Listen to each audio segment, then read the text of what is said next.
Treadmill ಮೇಲೆ running walking ಮಾಡ್ಬೇಕಂತ ಇಲ್ಲ. ಅದೇ ರನ್ನಿಂಗು ವಾಕಿಂಗ್ನ ಗ್ರೌಂಡಲ್ಲಿ ಪಾರ್ಕಲ್ಲಿ ಮಾಡಿದ್ರೆ ಏನು ಬೆನಿಫಿಟ್ಸ್ ಇದೆ ಅಂತ ಹೇಳ್ತೀನಿ, ಪೂರ್ತಿ ವಿಡಿಯೋ ನೋಡಿ. ಫಸ್ಟ್ ಒಂದು ವರ್ಕೌಟು. ನಿಮ್ಮ ಕಾನ್ಸಂಟ್ರೇಷನ್ನು ಜಿಮ್ಮಿಗೆ ಹೋಗತ್ಲೇನೆ ವರ್ಕೌಟ್ ಮೇಲೆ ಇರಲ್ಲ, ಟ್ರೆಡ್ಮಿಲ್ ಮೇಲೆ ಇರುತ್ತೆ. ಟ್ರೆಡ್ಮಿಲ್ ಖಾಲಿ ಆಯ್ತಾ, ಇಲ್ಲ ವರ್ಕೌಟ್ ಮಾಡ್ಬಿಡ್ಲ, ರನ್ನಿಂಗ್ ಮಾಡ್ಬಿಡ್ಲ, ವಾಕಿಂಗ್ ಮಾಡ್ಬಿಡ್ಲ, ನಿಮ್ಮ ಖಾಲಿ ಇಲ್ಲ ಅಂದರೆ ವರ್ಕೌಟ್ ಮಾಡ್ತೀರಾ. ಬಟ್ ವರ್ಕೌಟ್ ಮಾಡೋ ಇನ್ ಬಿಟ್ವೀನು ನಿಮಗೆ ಕಾನ್ಸಂಟ್ರೇಷನ್ ಟ್ರೆಡ್ಮಿಲ್ನಲ್ಲೇ ಇರುತ್ತೆ. ಖಾಲಿ ಇದ್ದರೆ ವರ್ಕೌಟ್ ಮುಗಿಸಿ ರನ್ನಿಂಗ್ ಮಾಡ್ಬಿಡ್ತೀನಿ, ವಾಕಿಂಗ್ ಮಾಡ್ಬಿಡ್ತೀನಿ ಅಂತ. ಸೊ ನಿಮ್ಮ ಕಾನ್ಸಂಟ್ರೇಷನ್ ಅಂತ ಅಲ್ಲಿ ಸ್ಕಿಪ್ ಆಗ್ಬಿಡುತ್ತೆ. ಸೊ ನಿಮ್ಮ ಕಾನ್ಸಂಟ್ರೇಷನ್ ಇರಲ್ಲ ಅಲ್ಲಿ. ಆ್ಯಂಡ್ ನೆಕ್ಸ್ಟ್ ಒಂದು ಬ್ರೀತಿಂಗು. ಕೆಲವೊಬ್ರಿಗೆ ಗೊತ್ತು ಟ್ರೆಡ್ಮಿಲ್ ಮೇಲೆ ವಾಕಿಂಗ್ ಮಾಡಬೇಕು, ಇಂಕ್ಲೈನಲ್ಲಿ ವಾಕಿಂಗ್ ಮಾಡಿದ್ರೆ ಎಷ್ಟು benefits, okay.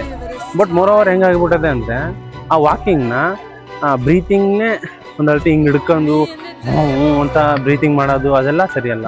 Breathing first proper ಆಗಿರ್ಬೇಕು. ಯಾಕಂದರೆ ನೀವು ಎಂಥ ರನ್ನಿಂಗ್ ಮಾಡ್ತೀರಾ, ವಾಕಿಂಗ್ ಮಾಡ್ತೀರಾ ಅಂದ್ರೆ ನಿಮ್ಮ ಬ್ರೀತಿಂಗ್ ಆಕ್ಸಿಜನ್ ಫ್ಲೋ ಹೆಂಗೆ ಬಾಡಿಲಿ ಇಲ್ಲ ಯಾವ ಥರ ಬ್ರೀತಿಂಗ್ ಕ್ಲೀನಾಗಿ ಮಾಡ್ತೀರೋ ಆವಾಗ ಅದು ಎಫೆಕ್ಟಿವ್ ಆಗಿ ಬಾಡಿಗೆ ಬೀಳುತ್ತೆ. ಥರ್ಡ್ ಒಂದು ಏರು. ಆ್ಯಸ್ ಎ ಆಲ್ನೋ ಎವ್ರಿ ಎಲ್ಲ ಜಿಮ್ಗಳಲ್ಲೂ ವರ್ಕೌಟ್ ಮಾಡ್ತಾನೆ ಇರ್ತಾರೆ, ಮತ್ತು ಅದರ ಟೆಂಪ್ರೇಚರು ಹ್ಯೂಮಿಡಿಟಿ ಆಗಿರುತ್ತೆ. ಸೊ ನೀವು ಮೋರೋವರ್ ಅಲ್ಲಿ ವಾಕಿಂಗ್ ಮಾಡೋಕ್ಕಿಂತ ಅದೇ ಟೈಮ್ನ ಗ್ರೌಂಡ್ಗಳಲ್ಲಿ ಪಾರ್ಕ್ಗಳಲ್ಲಿ ಮಾಡಿ. ಯಾಕಂದರೆ ಬೆಂಗಳೂರಲ್ಲಿ ನೀವು ಯಾವುದೇ ಏರಿಯಾಗೆ ಹೋದ್ರೂ ಸಿಕ್ಕಾಪಟ್ಟೆ ಪಾರ್ಕ್ಗಳು ಗ್ರೌಂಡ್ಗಳು ಇದ್ದಾವೆ. ಸೊ ನೀವು ಅದೇ ಟೈಮ್ನ ಇಲ್ಲಿ ಯುಟಿಲೈಸ್ ಮಾಡಿದರೆ ಭಾಳ ಬೆನಿಫಿಟ್ಸ್ ಇರುತ್ತೆ. ಫೈನಲಿ ಏನು ಹೇಳೋಕ್ಕೆ ಇಷ್ಟಪಡ್ತೀನಿ ಅಂದರೆ ಟ್ರೆಡ್ಮಿಲ್ ಮೇಲೆ ವಾಕಿಂಗ್ ಮಾಡಿ ಇಲ್ಲ ಪಾರ್ಕ್ಗಳಲ್ಲೇ ವಾಕಿಂಗ್ ಮಾಡಿ ಅಂತ ಅಲ್ಲ. ಇಫ್ ಇನ್ ಕೇಸ್ ನಿಮಗೆ ನಿಯರ್ ಬೈ ಪಾರ್ಕು ಗ್ರೌಂಡ್ಗಳಿದ್ರೆ ಈ ಅವಕಾಶ ಮಿಸ್ ಮಾಡ್ಕೋಬೇಡಿ.